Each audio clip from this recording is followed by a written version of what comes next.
사랑하는 온타리오 교회 모든 성도 여러분, 부활하신 주님을 늘 우리의 일상에서 만나시게 되는 모든 분들 되시기를 주님의 이름으로 간절히 축원드립니다. 이럴 때는 아멘 크게 하셔도 됩니다. 네. 제가 평소와는 조금 다르게 이야기를 드리는데요, 그냥 일상에서 주님을 만나십시오가 아니라 일상에서 부활하신 주님을 만나십시오라고 특별히 오늘은 말씀을 드립니다. 부활하신 주님, 부활의 주님을 만난다라는 것은 그 부활의 능력이 우리에게도 동일하게 임하게 되는 것을 이야기합니다. 부활의 능력이 우리에게 임하게 되면 무슨 일이 일어나느냐? 바로 꺼져가던 우리의 영혼이, 또 우리의 열정이 다시금 불타오르게 되는 것입니다. 부활의 능력이 우리에게 임하게 되면 희망이 없이, 꿈과 소망 없이 살아가던 정말 무미건조한 우리의 삶에 놀라운 기쁨과 감격이 가득 차게 되는 것입니다. 그 능력을 우리가 체험해야 하고 그 능력을 우리가 온전하게 누리며 살아가는 것이 우리에게 너무나 중요하고 필요하다라는 것을 우리는 늘 기억하면서 부활의 주님을 우리가 만나는 게 중요하다라는 생각을 하길 원합니다. 보통 우리 한국 교회들은 부활주의를 딱 마치면은 다른 일반 주일처럼 돌아가는데, 미국 교회들은 대부분 부활절 이후에도 한동안은 부활절에 관한 말씀들을 나눠요.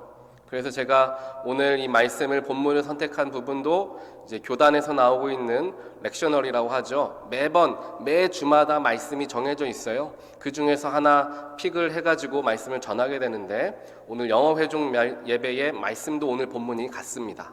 이와 같이 부활하신 예수님에 대하여서 한 번 더 우리가 생각해 보는 거고요. 그래서 앞에 하얀색 천과 십자가가 그대로 또 나비들이 우리 걸려져 있는 것을 볼 수가 있습니다.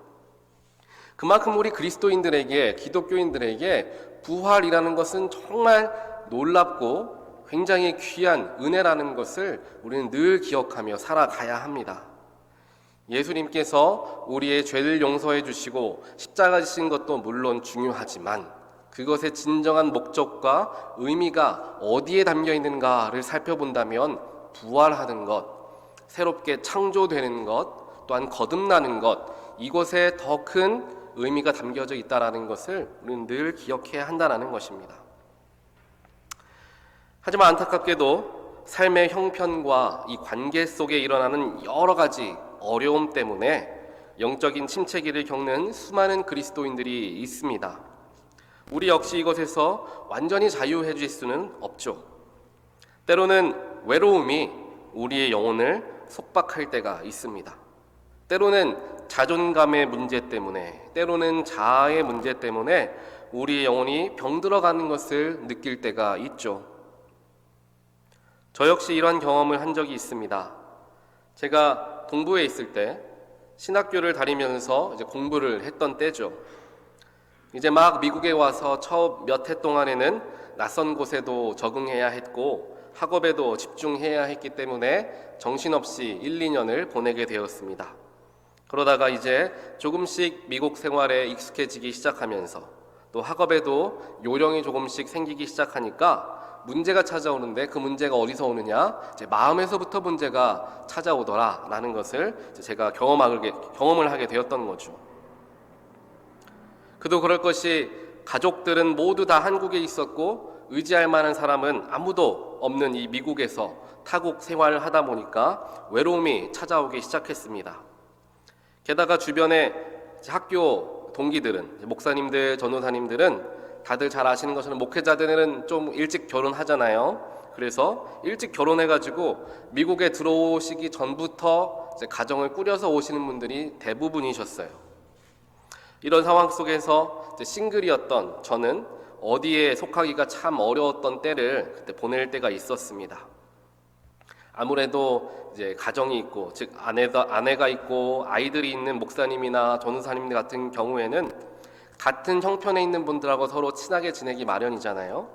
그런데 저 같은 싱글들은 혼자 있을 때가 참 많았던 것 같습니다. 여러 가지 이유로 말미암아 외로움이 마음속에 한번 찾아오기 시작하니까 우울한 감정들이 점점 더 커져가는 것을 느끼게 됐고, 이제 다 내려놓고 한국에 돌아가면 좋겠다라는 마음이 하루에도 수십 번씩 떠오르게 되었습니다. 그렇게 힘든 중에 어느 날 교회 사역을 마치고 학교 기숙사로 돌아오게 됐습니다. 기숙사 앞에 있는 채플에서 잠깐이라도 내가 기도하고 돌아가야 되겠다라는 마음에 조용한 채플에 들어서게 되었습니다.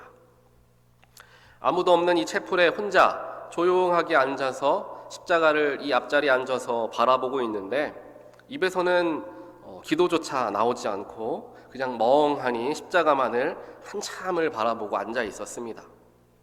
그렇게 앉아 있다 보니까 제 스스로 감정이 조금 격해졌는지 눈물이 터져 나오기 시작했고, 또 누가 우는 소리라도 들을까봐 또 염려되어서 소리를 죽여가며 하나님 앞에서 울기 시작했습니다.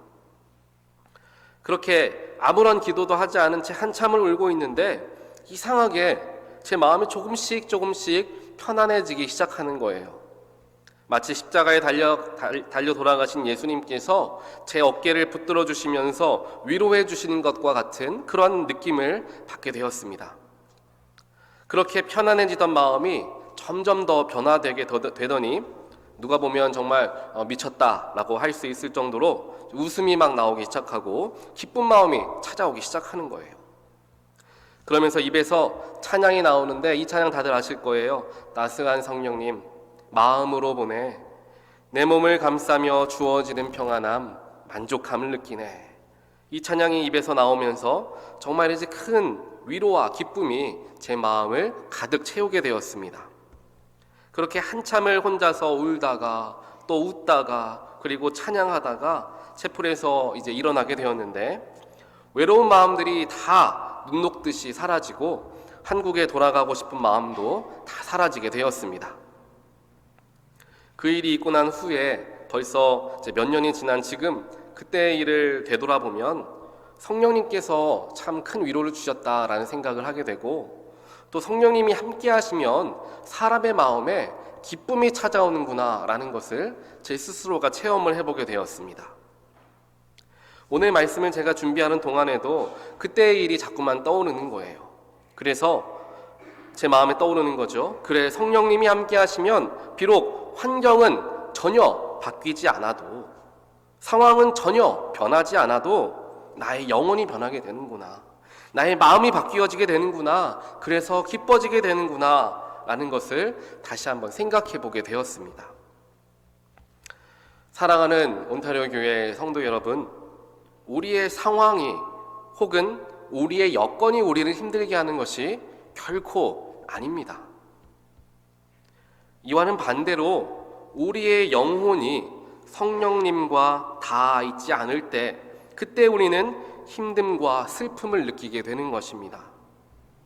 마음이 지치고 어려울 때, 우리의 마음을 지치게 하는 상황 혹은 세상적인 것들을 바라보고 그 속에서 이유를 찾는 것이 아니라, 내가 저 사람 때문에 힘들고, 내가 이 환경 때문에 힘들고, 이 여건 때문에 힘들고 라고 생각하는 것이 아니라, 오히려 지금 나의 영혼이 하나님과 예수님과 맞닿아 있는가, 나의 영혼을 다시 한번 살펴보아야 하는 그러한 마음들이 우리에게 분명하게 있어야 한다라는 이야기입니다.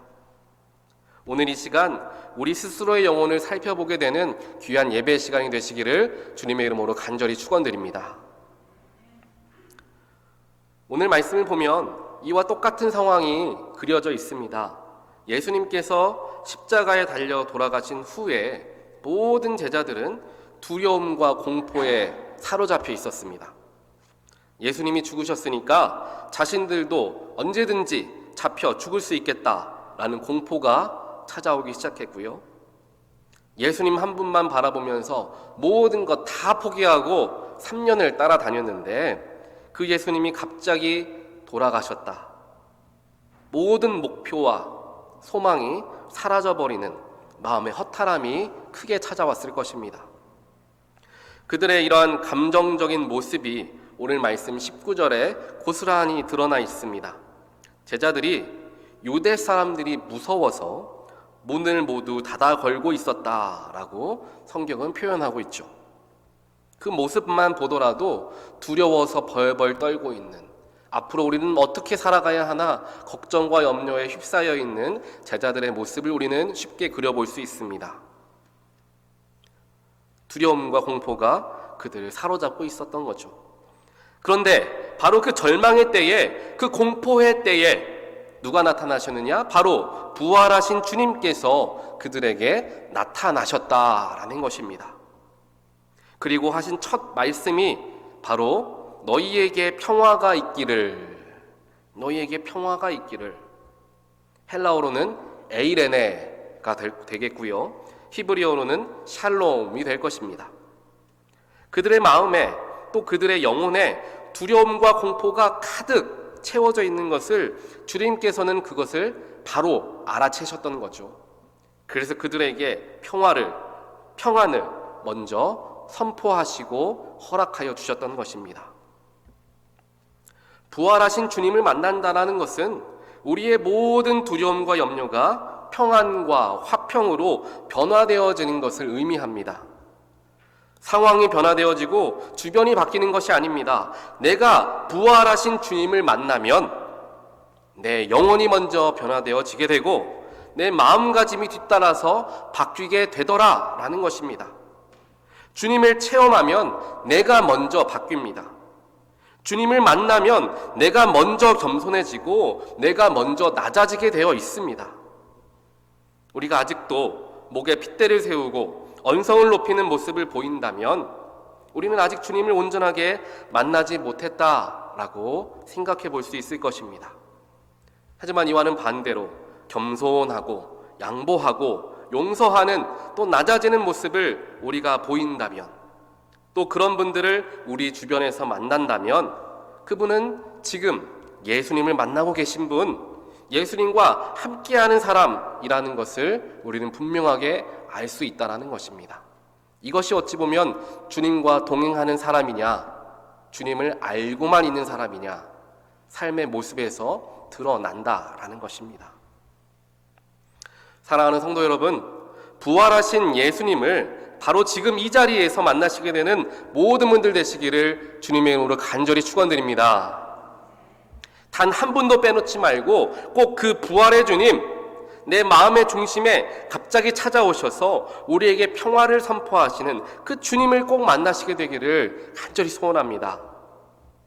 우리 교회에 지체된 모든 성도님들께서 이 부활의 주님을 다 만나신다면 교회 안에 모든 언쟁과 다툼이 그치게 되고 양보와 사랑이, 또 기쁨이 넘치게 되는 것입니다.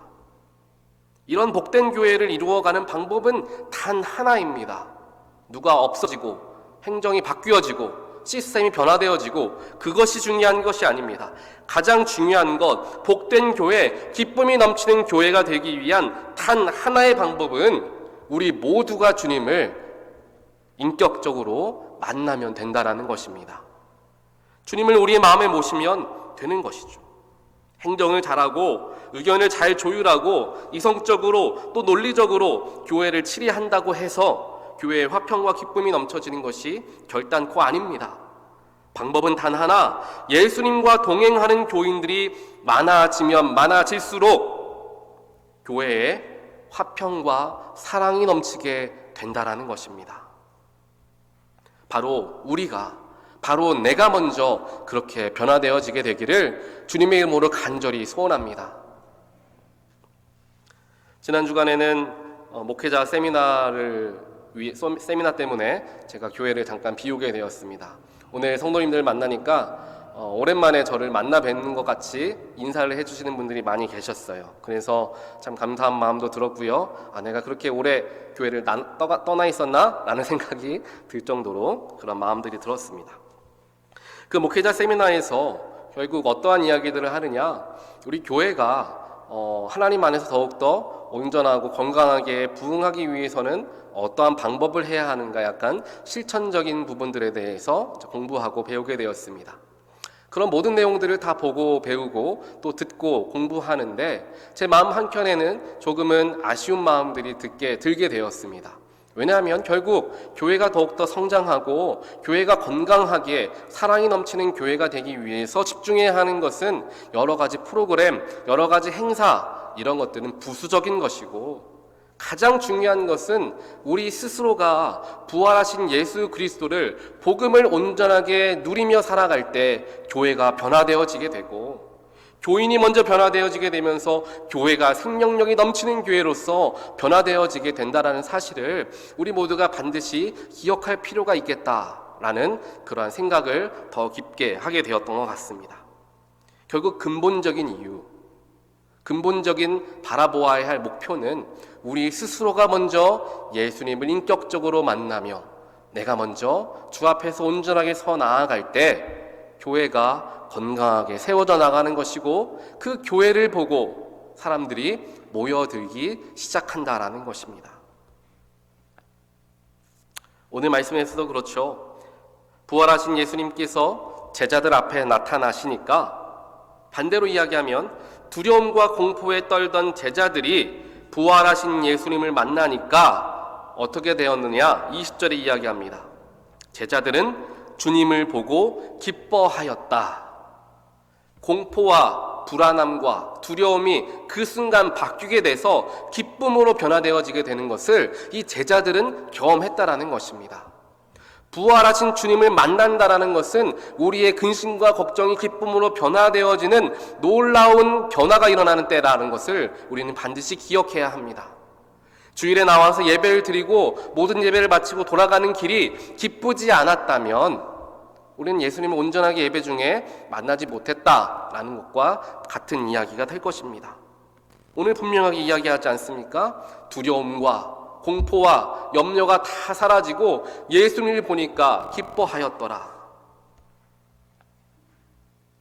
이 말씀을 제가 묵상하고 또 묵상하다가 아까 제가 잠깐 간증했던 동부에서 공부했던 일이 떠오르게 되었던 거죠. 생각해보면은 정말 미친 사람 같을 수도 있을 것입니다. 낙심되어서 울며 불며 엎드려 있다가 갑자기 웃고 기뻐하며 또 찬양하는 그러한 일들이 예수님을 만나니까 일어나더라 라는 것입니다. 성경에서도 그렇게 표현을 하고 있고 우리의 삶에서도 그건 동일하게 일어나고 있다는 것을 우리는 기억해야 합니다. 사랑하는 온타를 교회 모든 성도 여러분, 예수님 만나면 기뻐진다 라는 것을 꼭 체험하시는 모든 분들 되시기를 주님의 이름으로 간절히 축원드립니다. 예수님을 만나면 정말 이상하리라 만큼 웃음이 나오고 찬송이 나오고 감사가 터져 나오게 되는 것을 우리 모두는 경험하게 됩니다.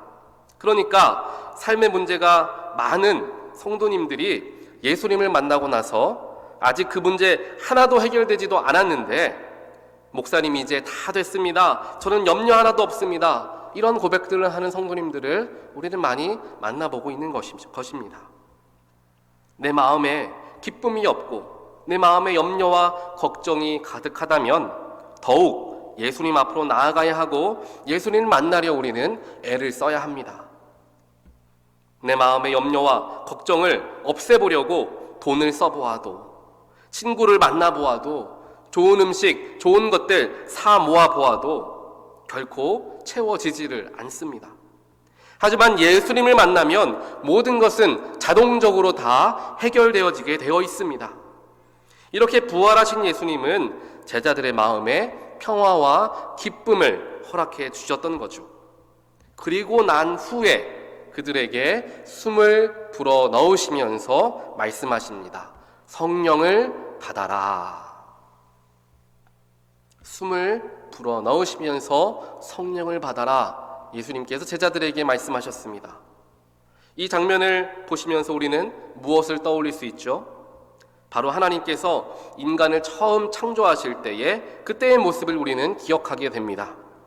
창세기 2장 7절을 보면은 주 하나님이 땅의 흙으로 사람을 지으시고 그의 코에 생명의 기운을 불어넣으시니 사람이 생명체가 되었다라고 기록하고 있습니다. 즉 처음 사람을 창조하실 때 사람의 코에 생명의 기운, 즉 르하우를 불어넣으시면서 첫 번째 창조를 완성하셨던 것이죠. 그리고 오늘 우리가 함께 보는 요한복음 20장에서는 예수님이 제자들에게 새로운 창조 사역을 행하시는데 그들에게 숨을, 즉 여기에서는 푸뉴마죠. 푸뉴마를 불어 넣으시면서 그들을 새로운 창조물로서 변화시켜 주셨던 것입니다.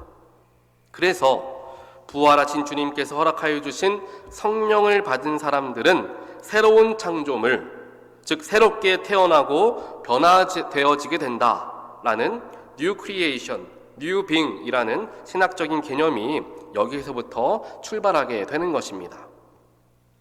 이 New Creation이라는 것은 요한복음 3장에도 똑같이 기록되는데요, 니고데모와 예수님과의 대화 속에서도 발견되어집니다. 예수님께서 니고데모에게 말씀하시죠. 누구든지 다시 나지 않으면 하나님 나라를 볼 수 없다. 반대로 이야기하면 누구든지 다시 나면 하나님 나라를 바로 이 땅에서 볼 수 있다라는 것과 마찬가지 이야기가 됩니다. 여기에서 다시 난다라는 것이 바로 New Creation, 거듭남, 중생, 이러한 것들을 의미하는 단어가 되는 것입니다. 부활하신 예수님을 만난다라는 것은 복음을 받는다라는 의미이고요, 그와 더불어 성령을 받는 것과 연결되어집니다. 이것을 체험하고 믿고 따르기로 결단한 사람들은 거듭남을 얻게 되는 것이고, 그들은 그때부터 이 땅에서 하나님 나라를 보고 체험하고 누리는 놀라운 축복을 누리게 된다라는 것이죠. 나의 삶이 천국이 되고 나의 삶이 하나님의 나라가 되니까 기뻐지더라라는 것입니다. 결국 이 모든 것이 다 연결되어지고 있습니다. 일상이 기뻐지는 겁니다. 그 찬양 있죠. 내 영혼이 은총 입어 중한 죄짐 벗고 보니 슬픔 많은 이 세상도 천국으로 화하더라. 주님을 만나고 주님을 믿으니 새로운 존재로 거듭나게 되고 슬픔 많은 이 세상이 천국으로 변화되어지면서 다 기뻐지고 감사해지고 감격이 일어나게 된다라는 것입니다. 우리 내 영혼이 은총 입어 한 절만 같이 한번 찬양해 볼까요? 내 영혼이 은총 입어, 우리 한 절만 찬양하실 때 가사를 한번 기억해 보시면서 우리 그 기쁨을 한번.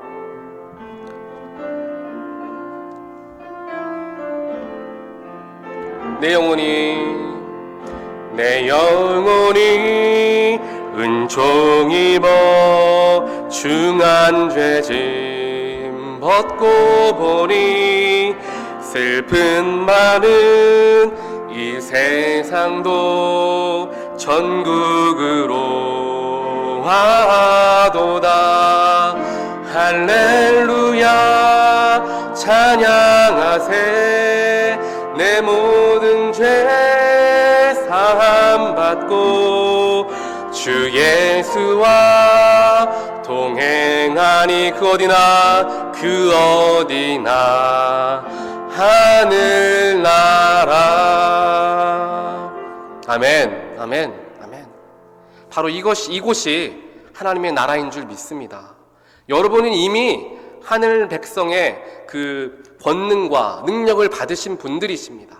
우리가 그것을 누려야 하는데 세상의 문제로 말미암아 사탄의 계략으로 말미암아 그것을 자꾸만 잃어버리더라라는 것입니다. 사랑하는 온타리오 교회 성도 여러분, 이 놀라운 축복과 은혜를 이미 주님께서는 우리에게 허락해 주셨습니다. 2000년 전에 나를 위하여 십자가에서 모든 고통 다 당하시면서 우리에게 이 축복을 정말 귀하게 허락해 주셨다는 것입니다.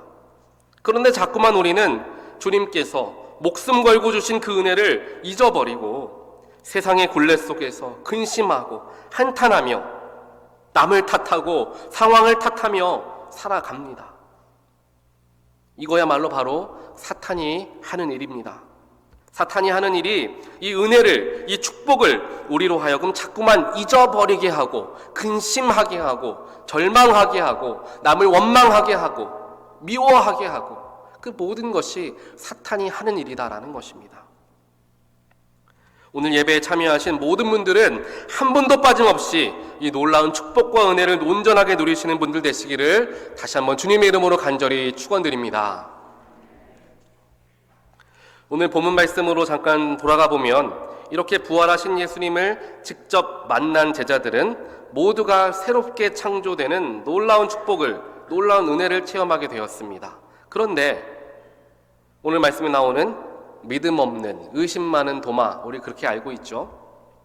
부활하신 예수님을 아직 직접 만나보지 못한 제자 도마는 예수님이 부활하셨다라는 것을 믿지를 못했습니다. 그 부활의 능력을 아직 누리지 못하고 있는 모습을 보이고 있죠. 제가 일전에도 여러 번 말씀을 드렸던 것과 같이 예수님에 대해서 우리가 듣고 간증도 듣고 예배도 드리고 설교도 듣고 찬양도 하지만 우리가 우리의 개인의 삶에서 1대1로 주님을 만나고 체험하지 못하면 그 믿음의 뿌리가 깊이 내릴 수 없다는 이야기, 오늘 도마의 모습에서도 동일하게 발견되어집니다. 다른 제자들이 그렇게 자세하게 또 진지하게 예수님이 부활하셨다 도마에게 간증하고 이야기해 주었습니다. 정말 예수님이 다시 사셨어, 그렇게 간절하게 이야기했습니다. 하지만 도마는 이야기하죠. 내가 스스로가 예수님을 만나지 못하니까 믿지를 못하겠더라 라는 것입니다.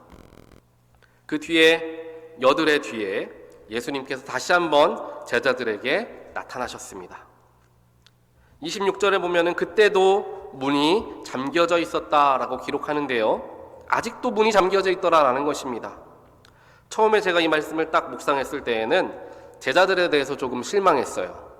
19절에서 부활하신 예수님을 만나기 전에 문을 잠그고 있었을 수도 있겠지만 예수님을 만난 후에도 문을 또 잠그고 있었다고 라고 생각하며 제자들이 어떻게 그럴 수 있을까라는 생각을 했습니다. 그런데 말씀을 자세하게 들여다보니까 19절에서 문을 잠그고 있을 때와 26절에서 문을 잠그고 있을 때에는 분명한 차이가 있더라라는 것입니다. 19절에서는 분명하게 이야기하죠. 그들이 문을 잠그고 있을 때에는 유대인들이 무서워서, 즉 두려움 때문에 문을 잠그고 있었다 분명하게 표현하고 있습니다. 그런데 26절에서는 그들이 두려워하고 있었다라는 표현이 전혀 기록되어 있지 않죠. 그 모습을 보면서 그들이 문을 잠그고 있었기는 했지만 그것은 두려움이 이유가 아니었고 우리가 정확하게 알 수는 없지만 다른 이유 때문이었다라는 것을 우리는 알 수가 있다는 것입니다. 결국에 부활하신 예수님을 만나기 전에는 두려움이 가득했지만 그 예수님을 만나고 난 후에는 두려움이 사라졌다라는 것을 대조적으로 표현하고 있더라라는 것을 우리 모두가 보게 된다는 것입니다. 그리고 도마도 마찬가지입니다. 부활하신 예수를 개인적으로 또 인격적으로 만나지 못했을 때에는 아무리 친구들이 전해줘도, 아무리 목이 터져라 예수님 부활하셨다고 외쳐도 그들은 믿지를 못했습니다. 하지만 본인 스스로가 부활하신 예수님을 직접 만나게 되니까, 도마가 직접 만나게 되니까 28절에 고백하죠. 나의 주님, 나의 하나님. 그제서야 나의 주님, 나의 하나님이 되더라라는 것입니다. 남들이 이야기하는 것도 들어보았고 남들에게 붙들려서 한참을 주님 부활하셨다는 이야기 들었지만 믿을 수가 없었습니다. 하지만 내가 직접 만나니까, 내가 직접 부활하신 주님 만나니까 나의 하나님, 나의 주님이 되더라라는 것입니다. 그렇기 때문에 우리의 신앙생활에서 예수님을 내가 직접 만나는 것이 너무도 중요하다라는 것입니다. 예수님을 만나면 예수님께서 나를 변화시키기 시작하시고 거기에서 시작하여서 내 주변을 변화시키기 시작하십니다. 생명의 강물이 나를 통해 솟아나게 되고 그 물이 내 주변에 메마른 땅을 적시게 되어서 생명이 흘러가게 되더라라는 것입니다. 유기성 목사님이 쓰신 책인 예수님의 사람이라는 책에 이러한 예화가 하나 적혀져 있습니다. 고등부의 한 여학생이 어릴 때 부모님이 돌아가셔서 이제 고모 밑에서 자랐다고 해요. 그 고모는 조카들을 키우느라고 시집도 못 가고 온갖 고생을 하면서 살아갔습니다. 그런데 이 학생은 고모가 자기들을 위해서 희생하는 것은 잘 알고 있었지만 날이 갈수록 심해지는 이 고모의 잔소리를 더 이상 참기가 어려웠다라는 거예요. 특별하게 자신이 교회를 다닌다 된다라는 것을 굉장히 반대하며 혼을 내는 이 고모의 모습만큼은 이 학생이 결코 견딜 수가 없었습니다. 그래서 집에만 오면 숨이 턱턱 막히고 계속해서 고모와 싸웠다라는 것입니다. 그런데 교회에 와서 기도할 때면 언제나 고모와 싸운 것 때문에 마음이 아팠습니다. 그것이 가장 큰 회개의 제목이기도 했습니다. 그러던 어느 날 이 학생은 교회에서 우리가 죽어야 우리 대신에 예수님께서 역사하십니다 라는 설교를 듣고 큰 은혜를 받았습니다. 그 순간에 나 대신에 예수님이 우리 고모를 만나주시면 얼마나 좋을까라는 생각이 이 학생의 마음에 들기 시작했습니다. 예배를 마치고 집으로 돌아간 학생은 진문 앞에서 현관의 문고리를 붙잡고 기도했습니다. 하나님, 저는 고모를 만나서 싸우지 않을 자신이 없습니다. 저 대신에 주님이 우리 고모를 만나주세요 라고 기도했습니다. 기도를 마치고 문을 여는 순간 잔뜩 미간을 찌푸린 고모가 영락없이 잔소리를 퍼붓기 시작했습니다. 그런데 그 잔소리를 듣는 학생의 마음이 이상하게도 전과는 달랐다라는 것입니다. 전에 같았으면 같이 대들고 반항했을 텐데 그날은 잔소리를 퍼붓는 고모의 얼굴에 주름이 깊이 지어 있는 것이 눈에 들어오더라라는 것입니다. 학생의 눈에서 왈칵 눈물이 쏟아졌습니다. 학생은 자기에게 소리를 질러대는 고모를 와락 끌어안았습니다.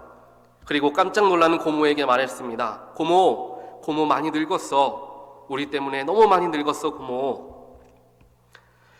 고모는 전혀 예상치 못했던 이 조카의 행동과 말 때문에 당황했지만 그 순간 가슴에서 오랫동안 응어리져 있던 그 무엇인가가 풀어지는 것 같은 느낌을 받았다고 합니다. 그날 고모와 조카는 서로 붙들고 한참을 함께 울었습니다. 예수님께서 이 조카를 통해서 한 여인의 삶을 치유하고 해방시켜 주시는 순간이었던 것이죠. 그날 이후에 이 고모는 조카를 따라서 교회에 나왔고 지금은 그 교회에 충성스러운 집사님이 되셔서 주님을 열심히 섬기고 계신다라는 이야기가 그 책에 기록되어져 있었습니다. 사랑하는 온타리오 교회 성도 여러분, 예수님을 만나면 내가 먼저 변화되어지게 되어 있습니다. 보이지 않던 그 무언가가 보이기 시작합니다. 그리고 내 마음을 힘들게 했던 일들이 더 이상 나를 힘들게 하지 못하는 놀라운 일이 생겨나게 됩니다. 세상을 바라보는 나의 시선이 변화되어집니다. 내가 미워했고 원망했던 사람들의 아픔과 연약함들이 보이기 시작하죠. 그리고 내가 먼저 변화되게 되니까 주변의 사람들이 그것을 알아차리더라는 것입니다. 그러니까 주변의 사람들도 자연스럽게 변화되어지게 됩니다. 이러한 놀라운 축복의 일들이 우리 교회에서, 우리의 가정에서, 우리의 관계에서 충만하게 나타나게 되기를 주님의 이름으로 간절히 축원드립니다. 그리고 이러한 일들은 항상 나에서부터 시작된다라는 것을 꼭 기억하시면서 내가 먼저 예수님을, 내가 먼저 성령님을 인격적으로 또 영적으로 온전하게 만나기 위해 힘을 다하는 저와 여러분의 모습이 되기를 다시 한번 주님의 이름으로 축복드립니다. 오늘 이 시간 우리 함께 찬양을 한 곡 하면 좋겠습니다. 이 찬양은 제가 몇 주 전 새벽 예배에서도 은혜를 나누기 위해서 함께 들려드렸던 찬양이기도 한데요. 이 찬양이 조금은 어렵지만 가사를 기억하시면서 우리 1절만 한번 고백해보는 시간을 갖겠습니다.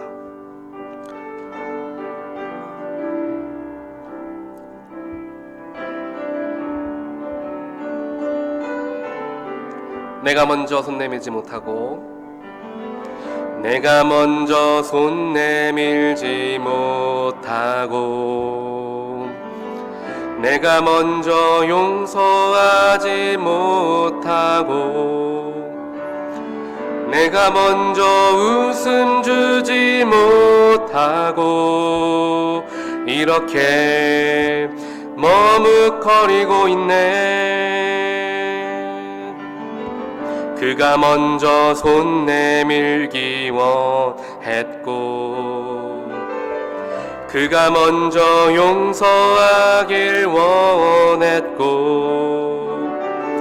그가 먼저 웃음 주길 원했네. 나는 어찌 된 사람인가. 오 간교한 나의 입술이여, 오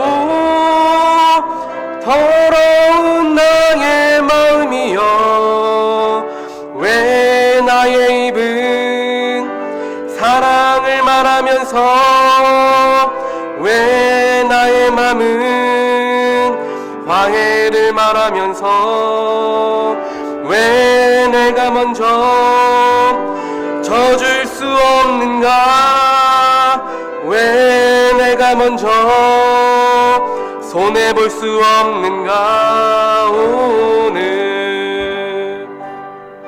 나는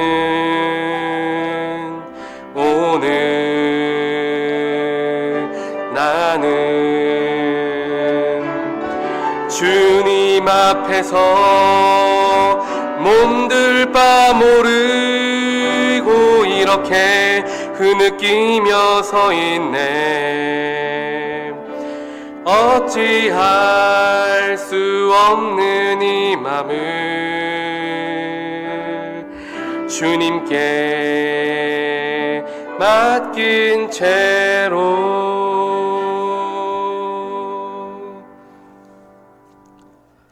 함께 기도하겠습니다. 하나님 감사합니다.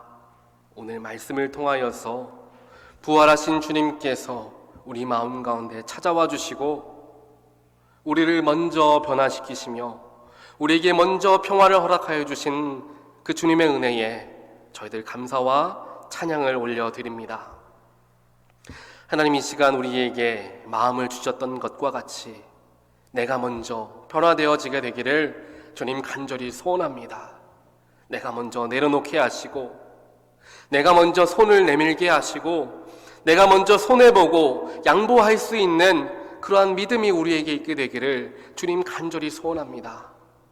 그렇게 살아가라고, 그렇게 닮아가라고 예수님이 먼저 십자가 지셨고, 예수님이 먼저 채찍에 맞으셨으며, 예수님이 먼저 모든 욕과 질고를 다 지셨던 것을 우리는 알고 또한 믿고 있습니다.